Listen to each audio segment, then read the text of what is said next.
I want to tell you a story today, and for those of you that come to class on the Rock Wednesday night, I apologize for the times that we crisscross a little bit, and you have to hear some things a little more than other people. And I got to tell you, though, I love Wednesday night. Wednesday night is the time in that setting that I feel the most comfortable. That I feel like that I am doing what is most natural for me to do. When we sit down in that smaller group and we can just really talk in a very intimate way. And so there's some things that we'll bring out on Wednesday night, planned or unplanned many times, and some of it will carry into Sunday morning. And I want to carry this story into Sunday morning from Wednesday night, even though I'm going to draw on a completely different point than we did Wednesday night. It's a story that I've probably told more than any story in 26 years of ministry. I've probably preached from this chapter more than any single chapter in the Bible. It's John chapter 4. It's the story of Jesus encountering the Samaritan woman at the well. And we're just going to read the first few verses here, and then I'm going to finish telling you the story. It says, the Pharisees heard that Jesus was gaining and baptizing more disciples than John, although in fact it was not Jesus who baptized, but his disciples. And when the Lord learned of this, he left Judea and went back once more to Galilee. Now he had gone through Samaria, so he came to a town in Samaria called Sychar, near the plot of ground Jacob had given his son Joseph. And Jacob's well was there, and Jesus, tired as he was from the journey, sat down by the well. It was about the 6th hour. And when a Samaritan woman came to draw water, Jesus said to her, "Will you give me a drink?" His disciples had gone into the town to buy food. This is a story. It's about Jesus. But the fact that Jesus was the Son of God is not what makes this story stand out. This story could be about any man that had the same focus that Jesus had. This story is about a man and his friends, and they're journeying in ministry, and they're going from town to town. They've come into an area of Samaria, which is not exactly the most friendly territory for a Jew. The Samaritans were considered the scum of the earth by the Jews, in fact. They were the outcasts. There was no respect that a Jew could possibly have for someone in Samaria. And Jesus intentionally, very intentionally, is always telling stories and going to places and having contact with the people that society said they're worthless, whether it be a leper or whether it be a Samaritan woman. Jesus goes out of his way to get in the way of people that everyone else says they have no value whatsoever. He goes into this town called Sychar. They've been journeying for a while. Evidently, they're all tired. Evidently, they're all hungry. It is very clear that they've come to a place where it would be understandable that at this point, they're a little bit self-consumed. They really can't see past their own little world right now. How many understands that when you're hungry, it's hard to see past that? When you're really tired, it's hard to get real spiritual. Have you ever noticed that? That when you're weary and when you're tired, when these things are making demands, they become incredible distractions in life. And it's hard to get focused. Jesus is tired. If Jesus is tired, I assure you the other 12 were tired too. If the 12 were hungry, Jesus was probably hungry. But there was a difference between Jesus and the other 12.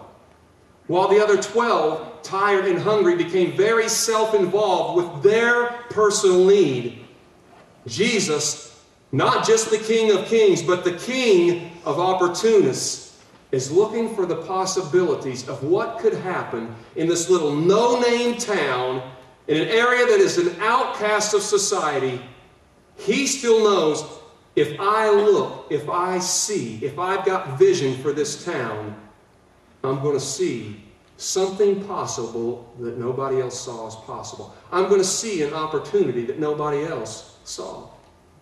The Bible says that he sat down there on Jacob's well. We talked about that in a different context a few weeks ago. This story, I could preach this story probably every Sunday the rest of my life and never be without fresh angles. It's so full of spiritual insights and prophetic pictures. Today we're going to stay at the surface, and suffice it to say, Jesus found a place to sit down a place of opportunity. As he was sitting there, a Samaritan woman came up and began to draw water from Jacob's well. And Jesus said, how about you pouring me a cool drink of that water? She goes into shock because not only is she a woman, she's a Samaritan woman. And she questions Jesus about this. Why would you even talk to me, much less ask me for something? Do you not understand I am a Samaritan woman? And Jesus said, yeah, I understand who you are. Let me tell you about who I am. If you knew who I was, if you could see who I was, I wouldn't be the one first asking you for a drink. You'd be asking me for a drink. And I would give you living water, and you would never thirst again. And she says, sir, how can you say that? That's madness. We've been drawing water from Jacob's well here for years, and we get it. This is good water. This is the best water you could ever have. And we drink it, and we still end up getting thirsty again.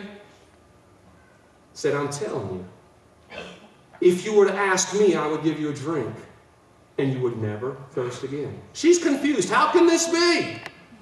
The conversation ensues. Jesus says, woman, go get your husband. Because he wants to offer both of them a drink. She says, oh, my husband. Well, he's not exactly my husband. He said, I know. He said, I know that's not your husband. The 6 before him weren't your husband. You've been married over and over again. You've had live-ins. I know all about your life. She's blown away. Jesus is prophesying, and he's looking into her life. He can see things that he should not have been able to see. How can you see this? The whole story revolves around who can see what and who can't see what. She says, how could you know this? He continues to minister to her. She says, sir, since obviously you can see things that you should not be able to see, let me ask you a question. You Jews say you should worship over there like this, and we Samaritans say you should worship over here like this, and who's right and who's wrong? How are you really supposed to worship? Jesus, of course, begins to talk to her about worship and said, woman, the Father really is looking for worshipers, by the way. I'm glad you brought up worship. That really is what the Father's looking for. It's a whole other conversation that changes gears from why we're in church for what we're looking for to why we're in church because of what God's looking for. It says the Father is seeking, He's looking, He's seeing if He can see worshipers. The story just continues. Everything about the story is about somebody seeing something. God's looking for something. Jesus is seeing something. The woman can't see anything. He finally convinces her that he's no mere mortal. And she says, sir, you're blowing my socks off. Now, I understand that this one they call the Messiah, when he comes, he's going to be able to do some of the things you're doing right. He's going to know stuff like you know stuff. He's going to see things like you're seeing things. He said, woman, I am that one you're waiting on. She runs back into town, and she starts talking to all of her friends and her family, and she says, you've got to come see this man. He just told me everything I ever did. Well, that wasn't true. He didn't tell her everything, but he told her enough where it convinced her that he could have told her everything she ever did. You got to come see this man who can see into my life. Meanwhile, the story gets a big comma. And there's a switching of gears as suddenly the disciples have showed back up. And they have went to Kroger's and they have brought food. They said, Jesus, we've been Krogering and we know you're hungry just like we are. Man, let's cook some victuals. Jesus said, I'm not really hungry. I have food that you don't know about. And they said, where did he get food? Did you guys see him at Kroger? I bet he went to Walmart. That's why we didn't see him.